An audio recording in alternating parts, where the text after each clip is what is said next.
Well, when I was young, I loved to dance. I would pirouette and pirouette around the living room, and my mother would watch me and think, ooh, I think she's good. Maybe she's got talent. Maybe she'll be famous. I'll give her lessons. And so I was put with all these other little girls. We were probably about 5 or 6 or something, and we took classes. And then at the end of the term, we were going to do a performance. And so we were in a theatre, we were backstage, and we were all in our party dresses with lots of underskirts and little black patent shoes and little white socks with frills. And we were going to be in the wings of the theatre, and we were going to dance across the stage. And the music started. It was Maurice Chevalier, that wonderful old French entertainer, singing, "Thank heavens for little girls." And all the little girls, yes, I can't sing a note, but still, I'm sorry, Maurice. So all the little girls started going across the stage, pirouette, pirouette, leap, pirouette, pirouette, leap, and I followed them, pirouette, pirouette, thump. It was quite clear that was not my kind of dancing, and really nor was jazz dancing, and nor was tap dancing, but I found my niche in the 70s with disco dancing. Saturday Night Fever, yes. Well, my parents moved to Spain when I was 11. We lived in England. It's like people retiring to Florida. And so I would dance by the side of the beach, I would dance by the side of pools, and when I got older, I danced in the incredible Spanish discotheques that started about 11 o'clock at night and always closed at 6 in the morning, and I would often be the last person out. And when I danced, I would throw everything of myself into the dance, and I would feel as though I was pushing back oppression. And after all, I mean, really, what teenager doesn't feel oppressed? And I felt as though I was dancing down injustice and dancing down darkness and dancing a way forward into freedom. Well, when I got older, it was quite clear that my enthusiasm for dance far outstripped my talent. And so I carried on dancing, but with my words and with a pen. So I wrote stories, and I did all sorts of creative things, and I felt as though in that way I was continuing to push back oppression and dance down darkness.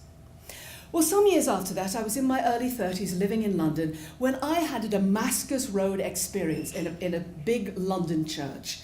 I fell irrevocably in love with the Lord. I gave up my PR business, went to Bible school, and became a minister. And then I got a plum job. I was so excited about this. It was the largest church in England. They had a Bible school, and they hired me to be the creative ministries director. And so that was putting on, among other things, forming a creative school and to go alongside the Bible school, and also to start a theatre. I was so excited. Well, as soon as I got the job, I went off on a missions trip, and there were people from different churches around London. And that first day of the trip, I was having breakfast, and I was in a little dream, and I was thinking, oh Lord, this is so exciting. Now, I'm so pleased about this job, and I've got teachers lined up for everything except dance. I had no idea about a dance teacher. And I really felt the Almighty saying to me, look up, there's your dance teacher. And right in front of me was a woman that I hadn't met before. She was on the team, but just from a different church. She was absolutely beautiful. She had coffee-coloured skin, she had long dreadlocks, and she moved with incredible grace.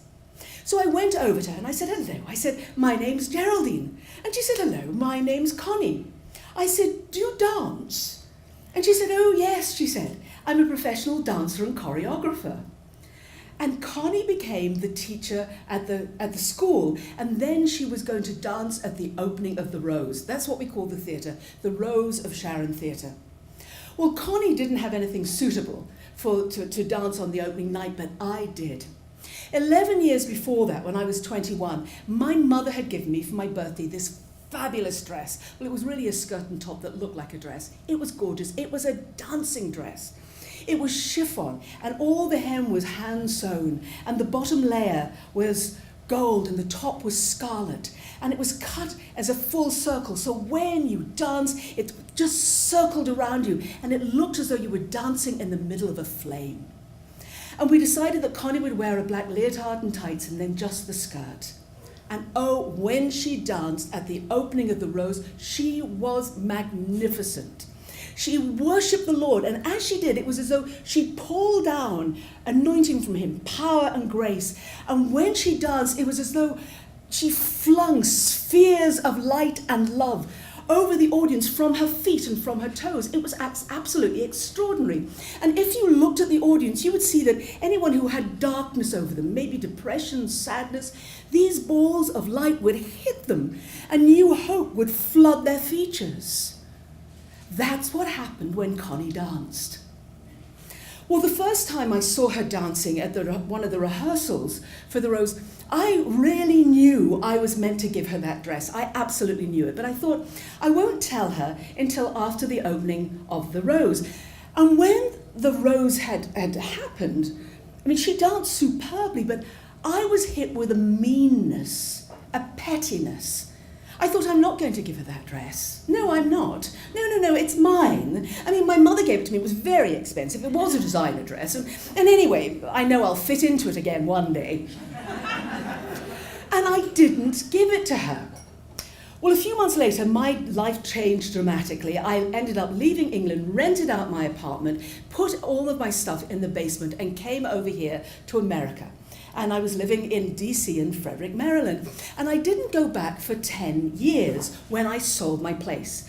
And when I went back, I went into the basement, saw my things, and there was the red dress. And I thought, oh no, I'm so sorry, Lord.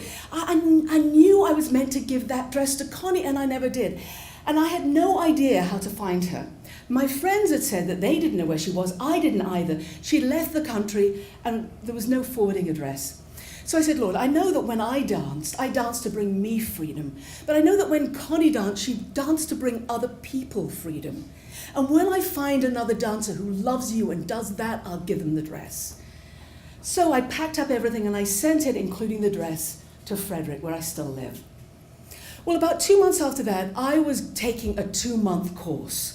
I was going to do a course for leaders and pastors from around the world. It was in Canada, it was in a retreat center, and it was for people who want to help heal the brokenhearted. But we're all brokenhearted. So I like to think that if you're really screwed up, you'd go to that place for a weekend, which I'd already done. If you were in a really bad way, you'd go for a 2-month course, which was what I was about to do. And if you were in a serious pickle, they'd ask you to stay and work for a year. And that was what was going to happen to me, but I just didn't know it at the time. So I was driving up the 10 and a half hours or so up to Canada when I felt this stirring in me. Now, I have to tell you, for those 10 years that I'd been in America, I had been doing creative workshops. So I'd been going around different churches, trying to get them excited about creativity and trying to get them involved and to sponsor artists, because the church was always on the cutting edge of creativity. I mean, if you think back over the history, it was the church who in the Dark Ages, medieval times, they had the mummer plays, which was all about the gospel, and they'd put them in the marketplaces, and people would learn that way. And then, of course, they sponsored great artists. I mean, think of the Sistine Chapel, and think of the music that has come down through the ages, reverberated through the ages. But it seemed as though these churches, even though they worshipped the great creator, they weren't at all interested in creativity.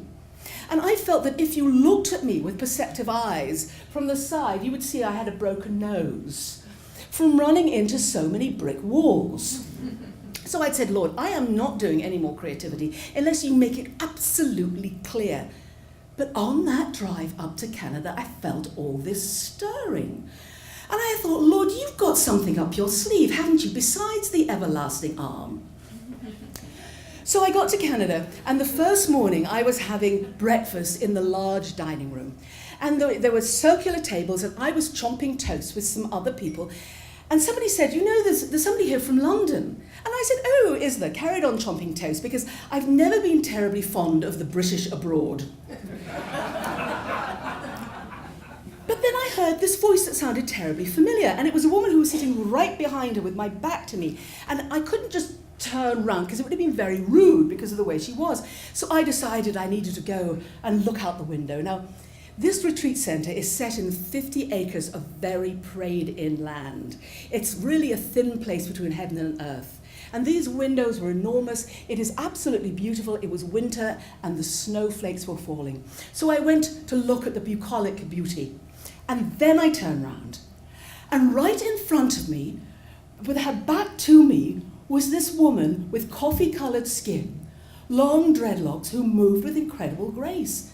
I hadn't seen her for 11 years since the opening of the Rose. It was Connie. And out of my toes, I just said, Connie. And she didn't even turn around. She went, Geraldine. And we flew into each other's arms in a very un-English way, much to the surprise of the Canadians. And then without thinking, I said, Connie, I should have given you that dress. I am so sorry. And Connie, who does not have an avaricious bone in her body, said, yes, it was always mine. Well, we became great friends. And then they asked me, the people who were running the thing asked me if I would do one of my creative workshops, a 3-hour workshop, in the middle of this 2-month big workshop. Now, the incredible thing is that my new neighbour on one side, they had already booked to come up the 10.5 hours to Canada because it was known for its prayer ministry, prophetic prayer, people who wanted deep healing. They'd already booked that. And the people on the other side, my other new neighbours on the other side, had a key. And so the red dress came up to Canada. And at the beginning of the workshop, Connie danced in it for the first time for 11 years. And when she danced, you saw these spheres of light and love going out over the assembled people, and you saw new hope and new vision flood into people's faces. Because that's what happened when Connie danced. Now, at the end of that time, the end of the 2 months, Connie stayed behind. She had met this lovely man and ended up marrying her, and she's still there in Canada. And I came back to Frederick. And I started volunteering for the largest prison in Maryland, which is in Hagerstown. In fact, I was to end up being the chaplain, but that was years later, the Protestant chaplain. I went in doing creative workshops. So I did 2 for 240 men, and then they asked me to do a 3-month workshop for 12 Christian guys and come up with a performance at the end that would be written by the men themselves. What a wonderful challenge. So when I got the group of men, I was really surprised to discover that none of them sang. Now, as I told you, and you heard, I do not sing. But it's unusual to have a group of 12 people who don't. And only one of them played an instrument. One of them played the conga drums. But several of them thought they could dance.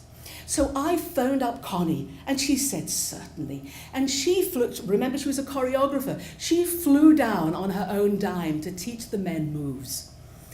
Well, the men came up with 7 words that the whole production was surrounded by. The first one was despair, the despair you feel when you first go into a prison. Time, when you look at the amount of time you have ahead of you. Acceptance, when it does become the new normal. Truth, when God's truth breaks into your life, followed by his power, which is followed by joy, and then that's followed by freedom, real freedom, inner freedom, freedom that it doesn't matter where you are, you still have that freedom. Those men came up with those words, and Connie put dance moves to them, and then she went back to Canada. Well, not long afterwards, we had the production. It was going to be in an auditorium in the prison that had 2 aisles that went from the back of the room down to the stage. There was a small audience. There were some of my friends. There were quite a few of the inmates, and then there was the press there.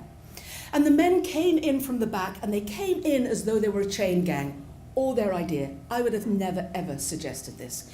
They came in shuffling as though their legs were chained, with their hand on the shoulder of the man in front. And as they did, in the style of a Negro spiritual, they started to chant, despair, despair, despair, despair. And as they did, all the hairs on the back of my head stood on end. And then they went through the different words and they did the dancing, and then they started, the drummer, he started to pound those conga drums in a calypso beat. He started to hit those drums so hard and so fast that you would have thought his fingers were going to split.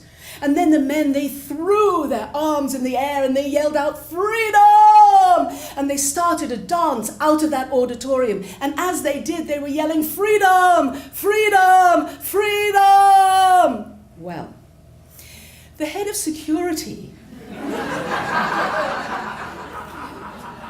had had snuck into the room after the production started. He was sitting at the back and he was taking what my grandfather would have called 40 winks. He was having a nap. Well, as soon as he heard the yell, "Freedom," he sat up with a start because he thought there'd been a jailbreak. But in a way there had. Because if you looked at the paper, the front page of the paper the next day, there were the men with their hands in the air yelling freedom. Now, none of these men had been in the paper for anything good before, but there they were. And if you looked at them with careful spiritual eyes, you would see that the spheres of light and love that Connie had pulled down from the Almighty, she had passed on to the men. I have to tell you, she danced over those men in prayer. She danced over them. Those men who were so used to being shackled found themselves emotionally and spiritually free, unshackled because of Connie's prayer. And she had passed that on to those men. And you could see on the front of that paper, those men with their hands yelling freedom. And it seemed as though those spheres were going out to everyone who was reading that paper. And if you were in that auditorium the day before, when the men were yelling freedom and dancing, it was as though those spheres of anointing, that freedom was going out over that whole assembled group. But more than that, it was going out in some incredible spiritual way over the men's family, over their neighborhoods. That freedom was going on and on and on into eternity. Because that's the power of the Almighty. That's the power of creativity. And that is the incredible power of story. Thank you.